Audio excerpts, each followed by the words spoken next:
I could get used to this.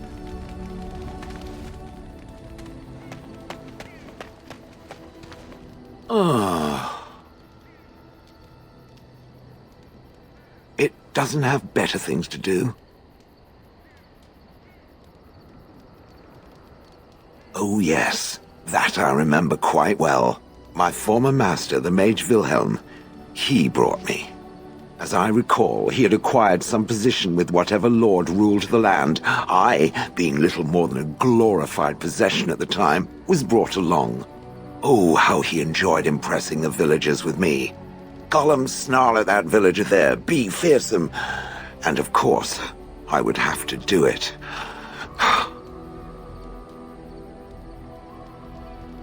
I'd have happily stomped them all into paste, and then ripped down their little houses and stomped on them, too.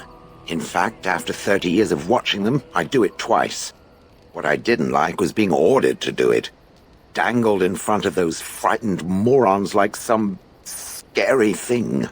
Once I was a statue, it took those villagers years before they'd even approach me. The first one to actually work up the nerve to touch me urinated himself. Ugh.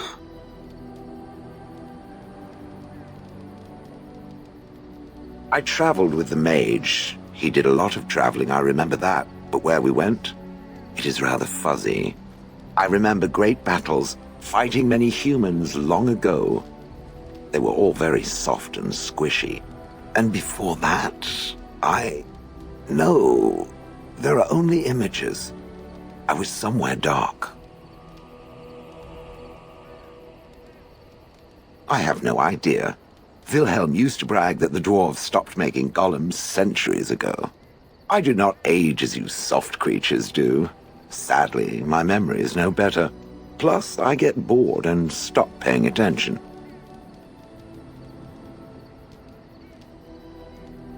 That is where Wilhelm kept me.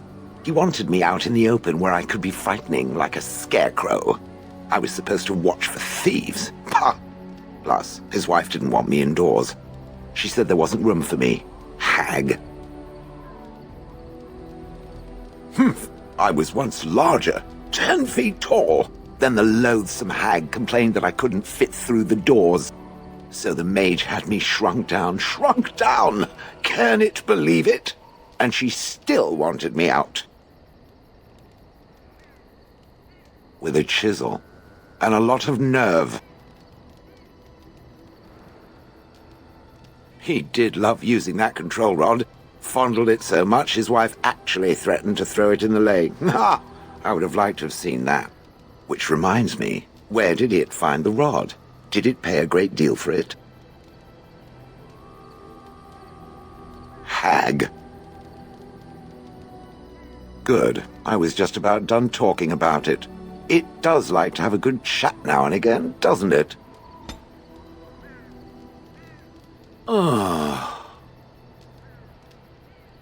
It doesn't have better things to do. That part I know, as Wilhelm often bragged about it to whomever was willing to listen to him. He claimed to have found me in the deep roads. I was in the ruins of a Tig, he said, deactivated, with my control rod not far away. I think I remember a battle. It was long before, and then there was darkness. Bah, in short, no, I do not remember why I was there. It makes no difference.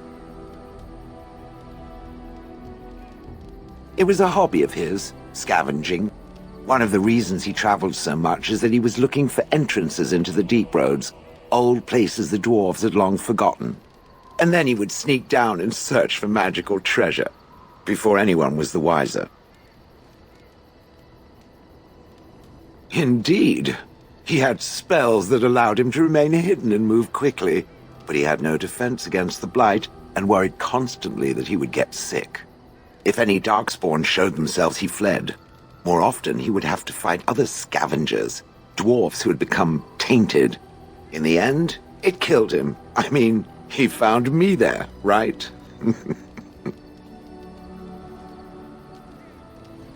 I wouldn't have had to put up with the twit, and I would be none the wiser. I don't think I was aware while I was there. Not like in the village. Or perhaps I was. Perhaps that was the dark place, and I simply couldn't see anything. How long could even I sit in the darkness and stare out at nothing, never sleeping? Oh, I do not wish to think of that. No, that secretive bastard refused to tell me. I would ask and ask, but no. He used to say that one day, if I were compliant and didn't talk back at his wife, he would take me there and I could look around myself. Rotten, lying bastard. If I had his head in my hands now, I would squeeze it like a giant lemon. Squish. On then.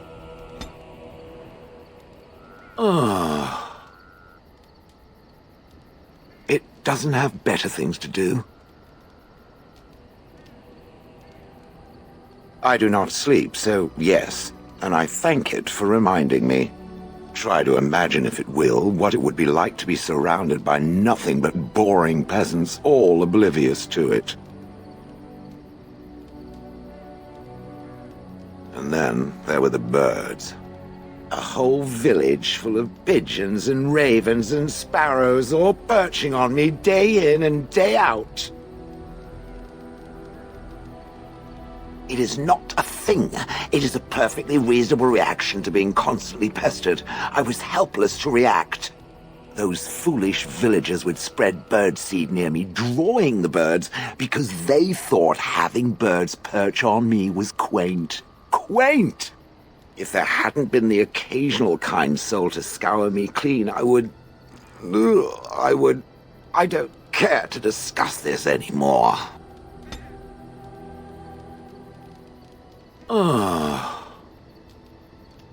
It doesn't have better things to do.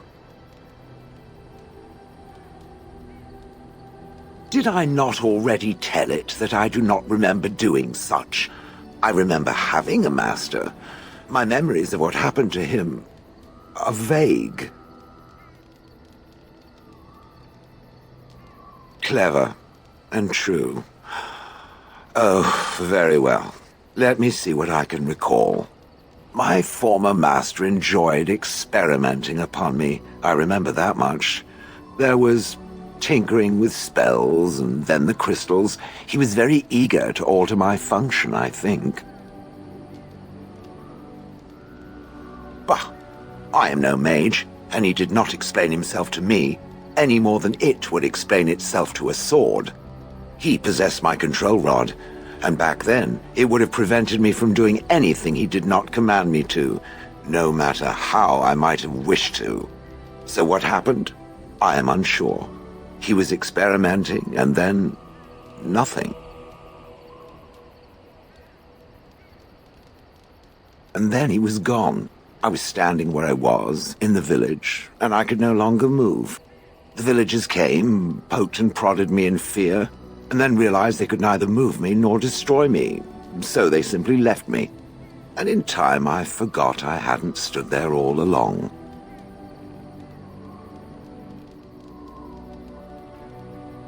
Oh yes, yes, very much so. For so many years I'd had to leap to that little toadstool's every command. Get this, pick up that, put it down, pick it up again. The gall! At first, I'd hoped he'd simply decided to leave me there paralyzed, an acceptable trade-off. After years passed, I simply stopped caring.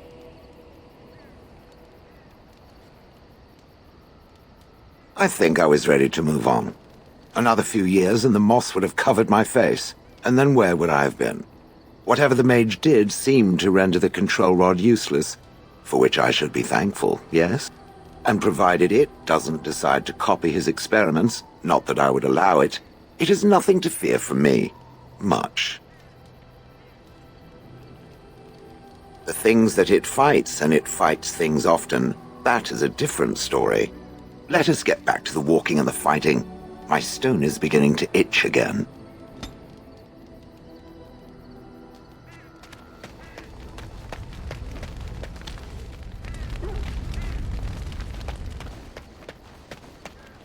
Have you heard much about the Grey Wardens of old?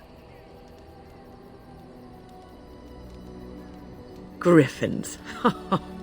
Alas, that seems to be the only thing people remember from the tales, the mighty flying mounts that bore the Grey Wardens into battle. Unfortunately, they've all passed back into the Maker's hand, so that wish will have to go unfulfilled. It was said that watching the Wardens ride in on their white griffins was enough to rouse a weary heart and put the dance back in the step of an old man. The Grey Wardens were powerful, feared and respected, but they also inspired the common people. I remember a tale that was told to me many years ago. The blight had ravaged the land for months, and the armies of the great kings had amassed for one last stand. As the sun burst through the clouds that boiled and churned in the dark sky above, it illuminated a vast, seething horde of darkspawn, with the archdemon at its head. And it was then, when courage seemed to fail, and all lost to death and despair, that the Grey Wardens came. They arrived with the beating of wings like mighty war drums and stood before the armies of men. That's not the point of the tale. The Grey Wardens, grim and fearless, marched forth, ever between the men and the encroaching darkspawn. They formed a shield of their own bodies and held that line until the archdemon was dead and the last darkspawn lay trampled in the dirt, and then, demanding neither reward nor recognition for their sacrifice, the Grey Wardens departed. When the clouds finally rolled back and the sun shone full upon the blighted ground, the great kings knew that they had lost no men, and none of their blood had been spilled. You are observant. This is a tale about no battle the Grey Wardens have fought, and yet about them all. They have always defended us from the Darkspawn, taking losses so we do not have to. People may have forgotten over the centuries, but nothing has changed. This knowledge has been blessing and burden to Grey Wardens past, and now it shall be your blessing and your burden.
It is begun.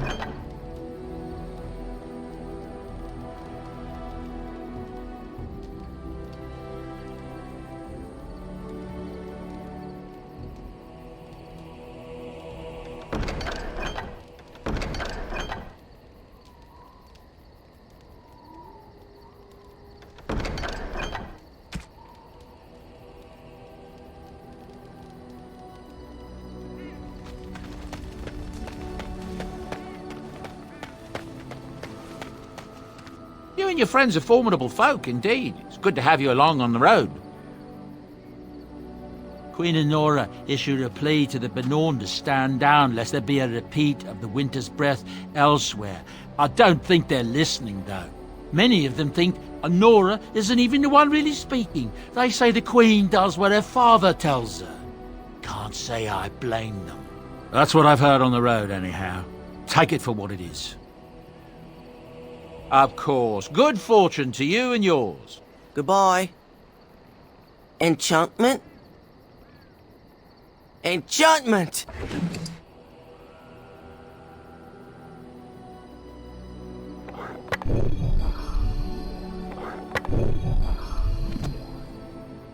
Enchantment? Enchantment!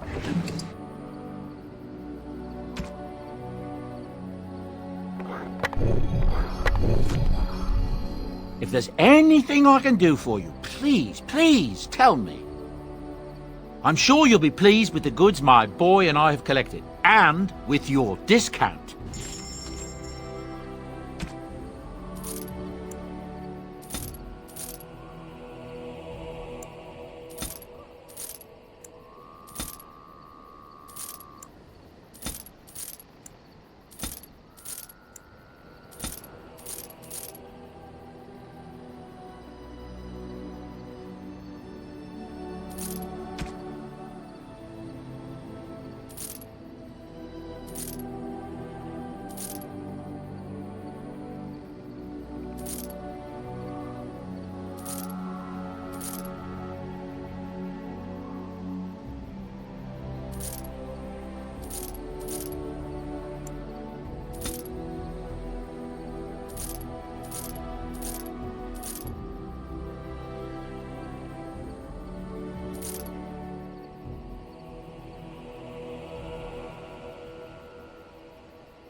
It shall be done.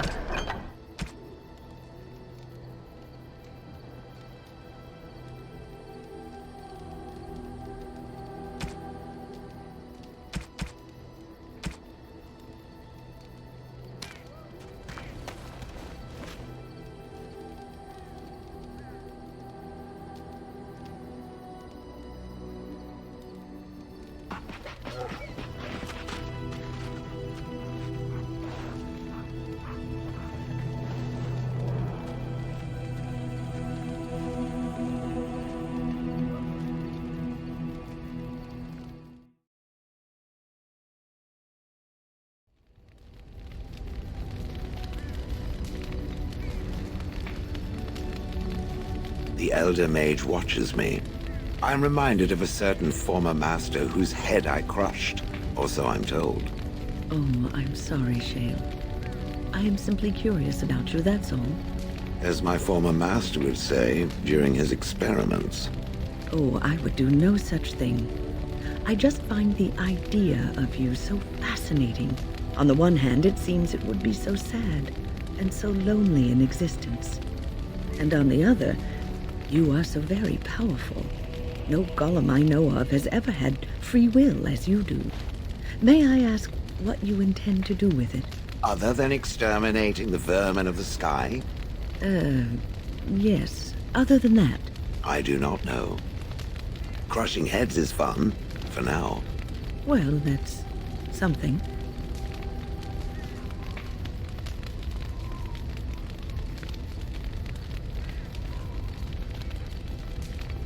So I am led to understand that the sister is a follower of this maker. Am I the sister? Oh, that's so cute. It's like you're my big brother. Or sister. Or whatever. I was a dwarf in life, so I doubt such a thing would even be possible. Oh, I didn't mean literally.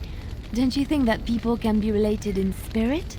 I notice that humans tend to believe in a great number of things that are not true, even when given evidence to the contrary.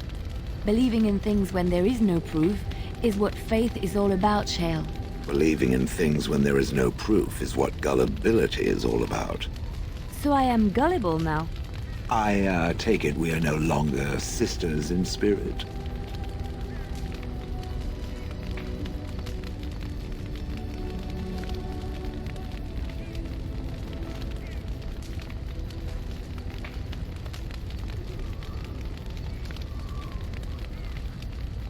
So you do not fear the crows at all? I think of it more as my desire to leave them far exceeds the fear I possess of them. You think the Grey Wardens will give you safe harbor once all this is done? Surely you are not so naive. I am willing to take my chances. And if you are wrong? Then I will be dead. One does not do what I do and fear death so very greatly. There are fates worse than death. And one of them is being unable to choose which master you serve. Trust me, my dear, I am well pleased with my current direction.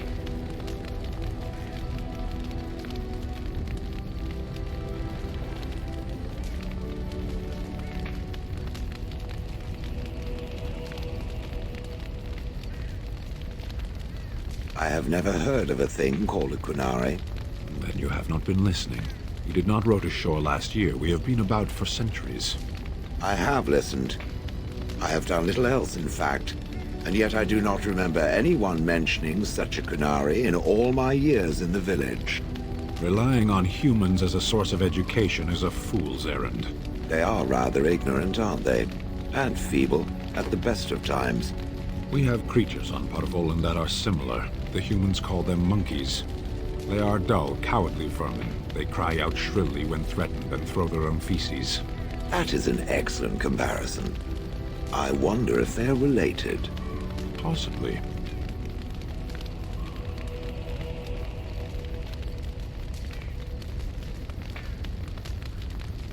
Have you changed your mind yet? Are you willing to speak seriously? Of your bosom? As you wish. No, I do not wish to speak of my bosom. But it is a marvelous bosom. I have seen women half your age who have not held up half so well. Perhaps it is a magical bosom? Stop talking about my bosom. But I thought you wished to speak seriously. I do. I thought, however foolishly, that you might be willing to speak of your past. We could do that. There have been many bosoms in my past, though only few as fine as yours. Enough. I'm ending this conversation.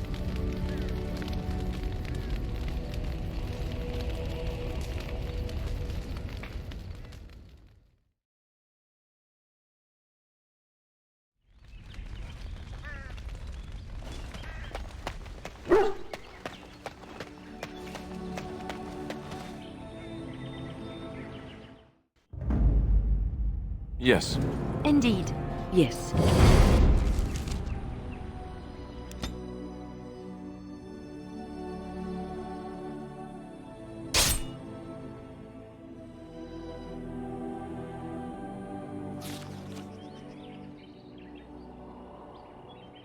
How did a child survive that? The crater is still smoking. It's a boy. 5 fingers, 5 toes. That's all that matters to me. The Maker has answered our prayers. Let's go home, Marta, and raise the tyke as our own.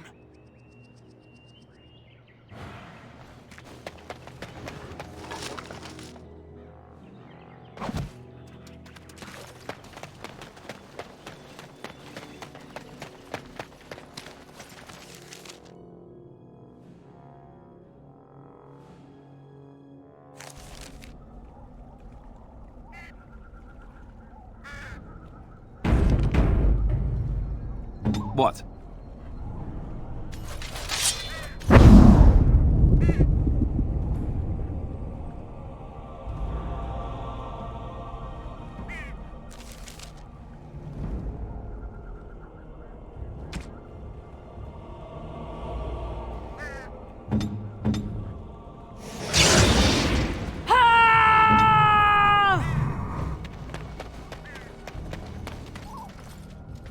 And so you return.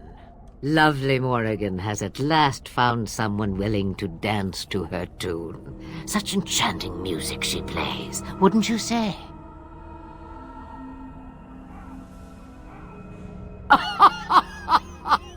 Which one, I wonder? What has Morrigan told you? What little plan has she hatched this time? Oh, there are many, many reasons to kill Flemeth. More than you know. But if I am to guess, I would say Morrigan has discovered something. Something shocking that requires her defense. Yes? Ah, but it is an old, old story. One that Flemeth has heard before, and even told. Let us skip right to the ending, shall we? Do you slay the old wretch as Morrigan bids, or does the tale take a different turn? The truth, she says, as if it were nothing. No, no. Far better the lie.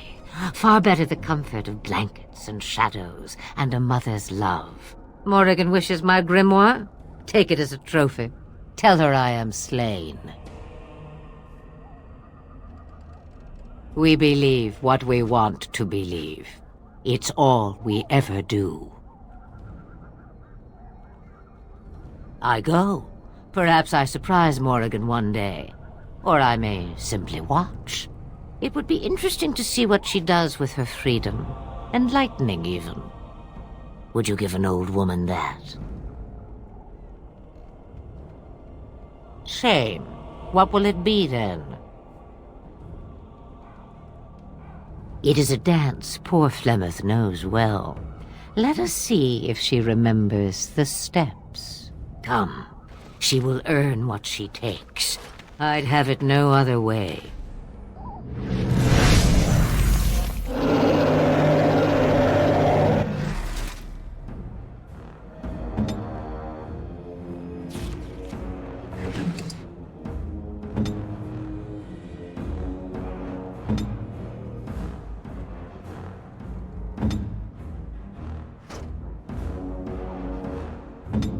Good to go!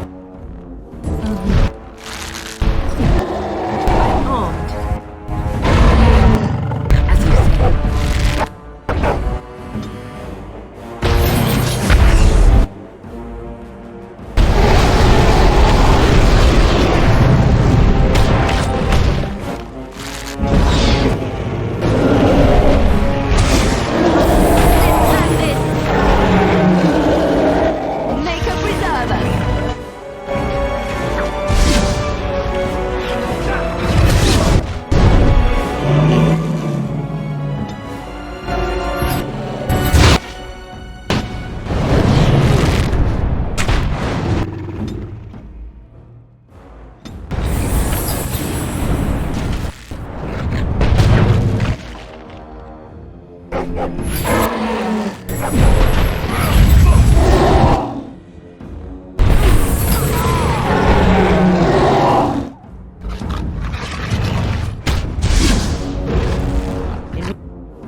As you say.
Mother's real grimoire, is it?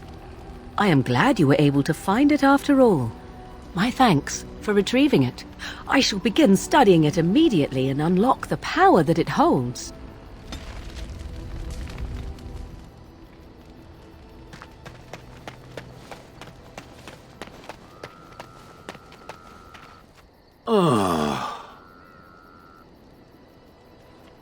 It doesn't have better things to do.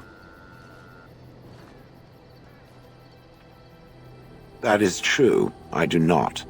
I'm not interested in getting into a discussion on the subject, however. Ask another time. If it is done asking overly obvious questions, let us find some humans to throw off a cliff or something.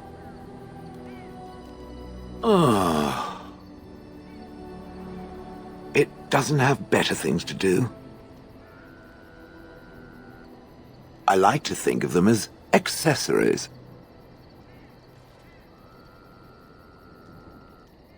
I suspect that it is an art that was practiced when golems were more, commonplace. My former master collected whatever lore he could find on the subject. He searched far and wide to collect what crystals he could and then added them. It is not an unpleasant sensation.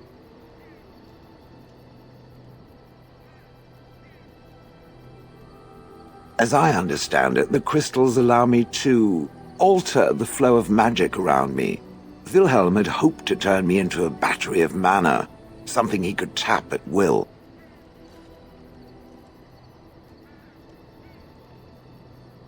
Not really, although now that I think of it, these attempts may be what caused my disruption. Some of the crystals increase the presence of mana, some absorb or reflect spells. There are various kinds. All I can promise is that should it ever find one of these crystals, I can likely tell it the function and what it would do if added to me.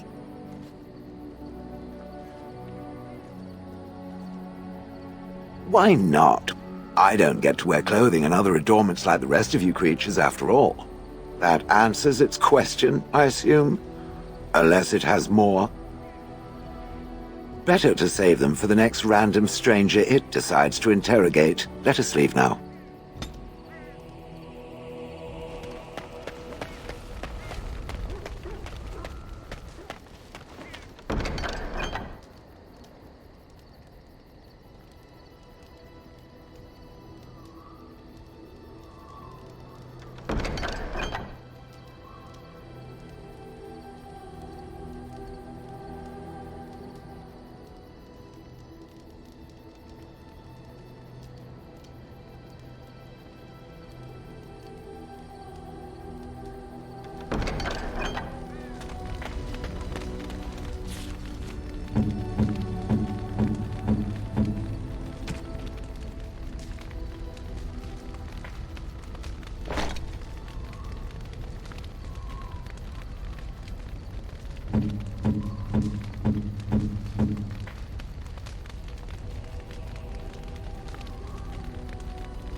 I see it found some of the crystals that I told it about.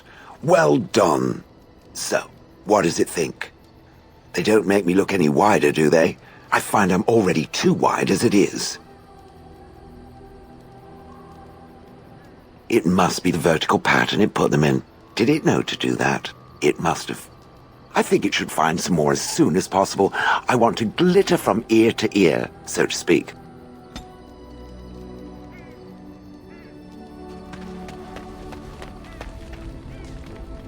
You called. I am hardly surprised. To put it lightly, no one has a place here. Your farmers wish to be merchants. The merchants dream of being nobles, and the nobles become warriors. No one is content to be who they are. What does that accomplish? The farmer who buys a shop is never a merchant. He is always a farmer turned merchant. He carries his old life with him as a turtle carries its shell. Happiness is fragile. Nothing can be built upon it that will last. Only duty endures. You can learn to find it in doing your duty, in serving your people. There is no need to search for it. Shall we move on?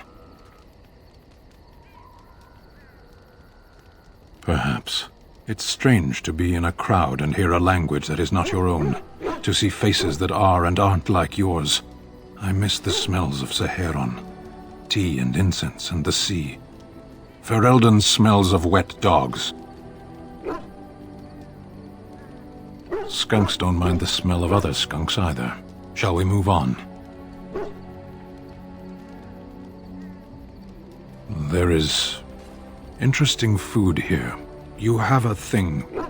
It doesn't have a word in the Kunari tongue. Little baked things like bread, but sweet and crumbly. Yes, we have no such things in our lands. This should be remedied. Shall we move on? As you wish.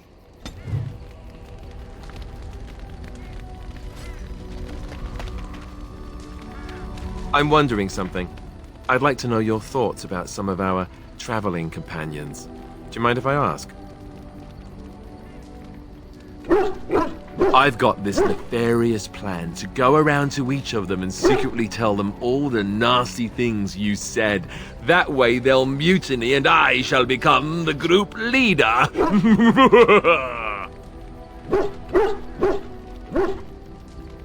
Ouch, now I'm wounded. Look at me, bleeding all over the place.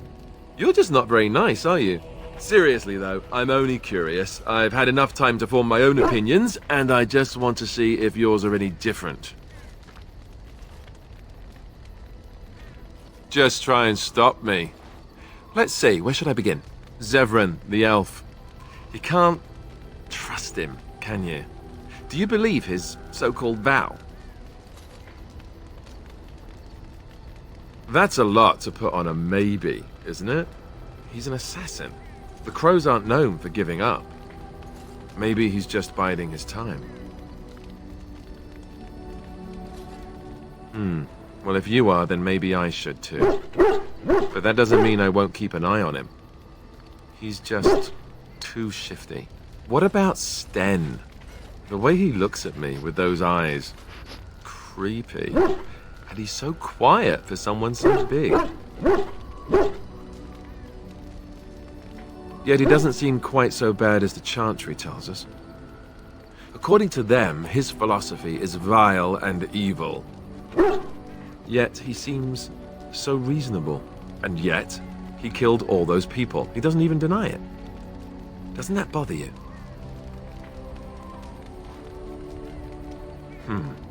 I'm not so sure that his regret means the same as it would for us. The Kunari sense of honor is a bit hard to grasp. For me, anyway. What about Liliana?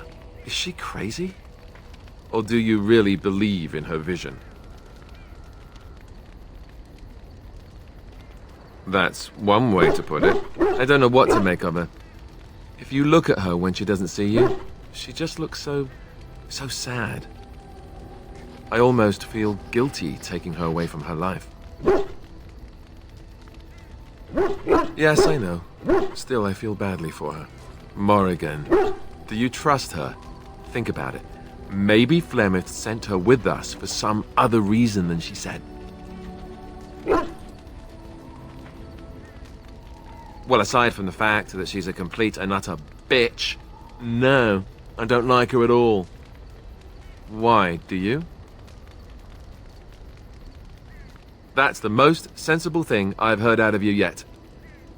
Just remember that she's dangerous too, and evil, and mean. Enough. I think my curiosity is sated. Let's get back to it, shall we?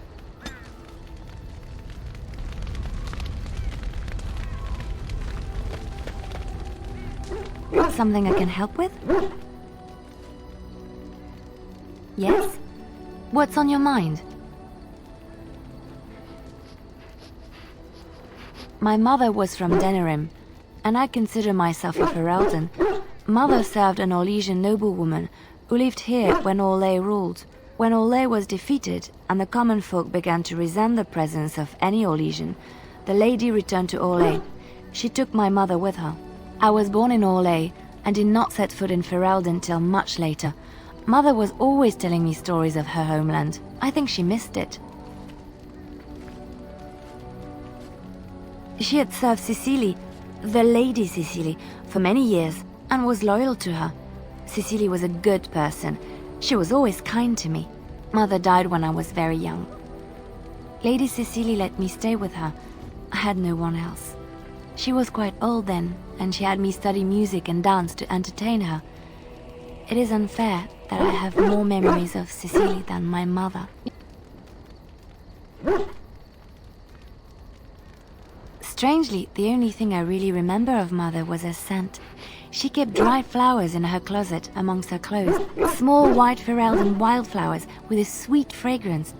Mother called them Andrastis Grace. They were very rare in Orlais. But enough about that. Let us move on.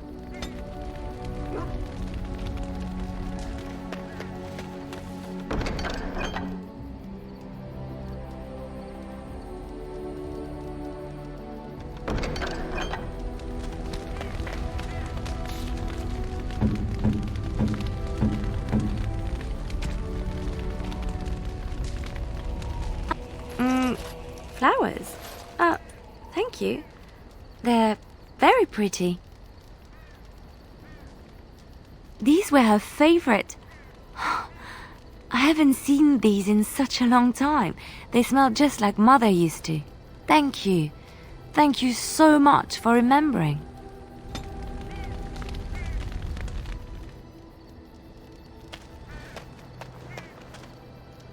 What's on your mind?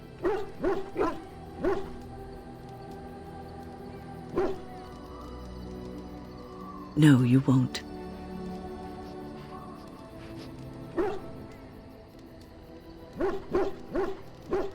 I don't think so either. You would not have been happy living a dull, uneventful life, dying in obscurity. You wonder sometimes, don't you? If your life would be better if you weren't who you are.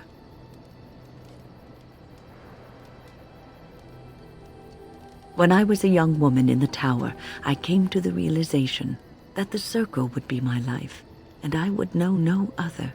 Family, love, a simple life. These were things that others took for granted, that I would never have.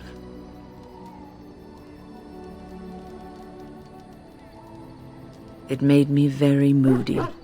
All I could think of was being trapped in that tower with no way out and no end in sight. I started hating my life and myself, and one night I found myself in the tower's chapel. I was seeking refuge, maybe answers.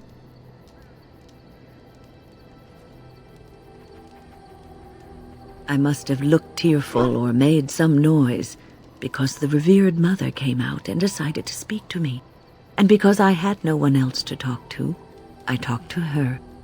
I must have said many silly things. But she told me that the Maker puts us all on our paths for a reason, and fighting our intended course is what causes so much anguish.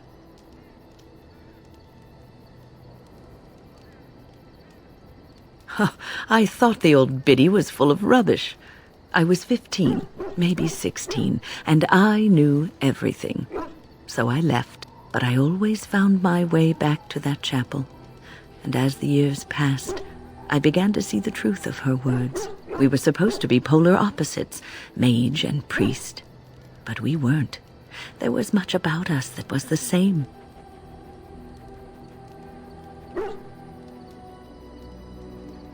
Not all priests choose their path. Some children are given to the chantry to raise and become initiates. The revered mother had lived in the chantry all her life, as I had been in the tower for all of mine. She taught me that you can find your family in the people around you, that you can love your work and find fulfillment in duty, and there is joy even in self-sacrifice. If you put others before yourself, then their well-being is yours, and their happiness is your happiness.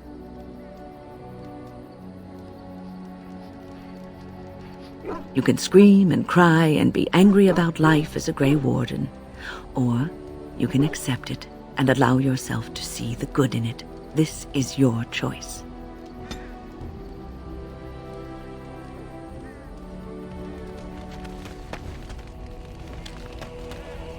I shall do it.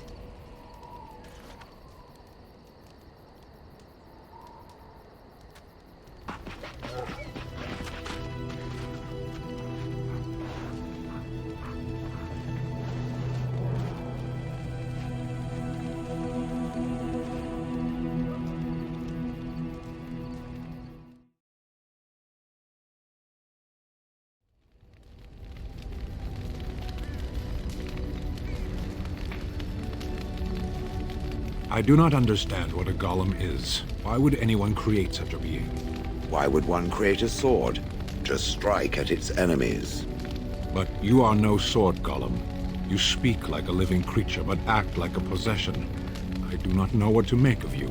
I am no possession. Not now that the control rod is broken. No, it is still in your heart. Do you even realize this?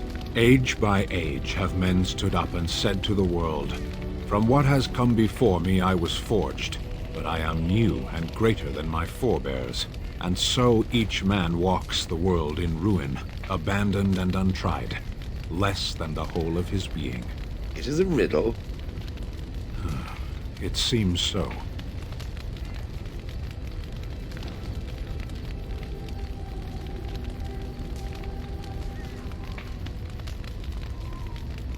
Still with these stern glances, Alistair? You didn't answer my question about why the crows wouldn't send their best man. So for that I must suffer all these fearsome glares?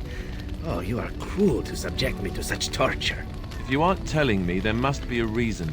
If you must know, the masters do not often take contracts outside Antiva, and I made the best bid. Best bid? We agreed to pay the guild a portion of whatever the contract offers. The one who agrees to pay the most gets the contract, so long as the guild deems them worthy. And they thought you were worthy. Against a pair of Grey Warden recruits. Apparently so. Were there many who wanted the contract? None. You are still Grey Wardens, after all. And even in Antiva, killing members of your order is considered impolitic. It made the guild's decision considerably easier, I imagine. Well, that's comforting. Somehow.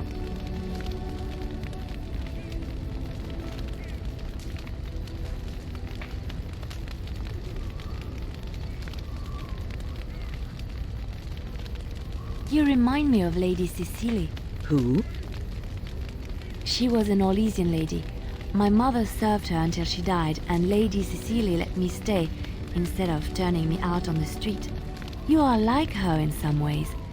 You have the same poise, the same air of nobility. Oh, child, I am hardly noble.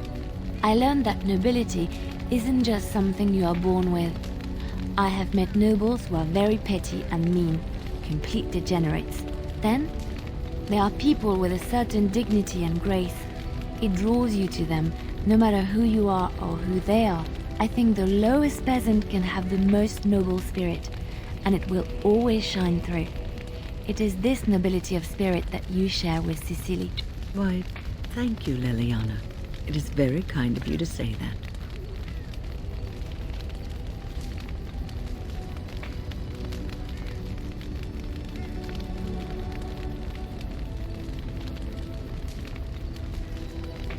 So, here is a question for the Painted Elf.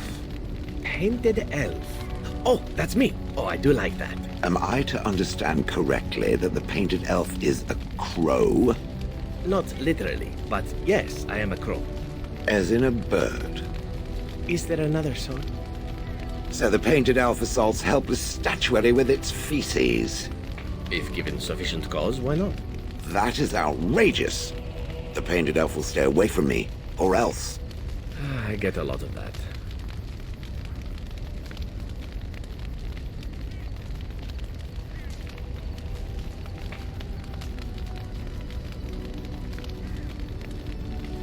Have you given thought to perhaps prolonging your life by forcing another spirit into your service?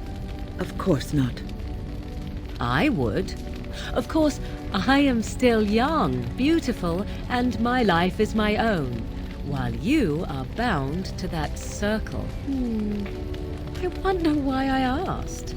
It would be a silly thing, prolonging your life. A waste. Think what you will, Morrigan. When the end comes, I will go gladly to my rest, proud of my achievements. While you will see how empty your life was. You will realize that because you never had love for others, you never received love in return. And you will die alone and unmourned. You speak of meaningless things. I need no one to mourn me, old woman. More's the pity.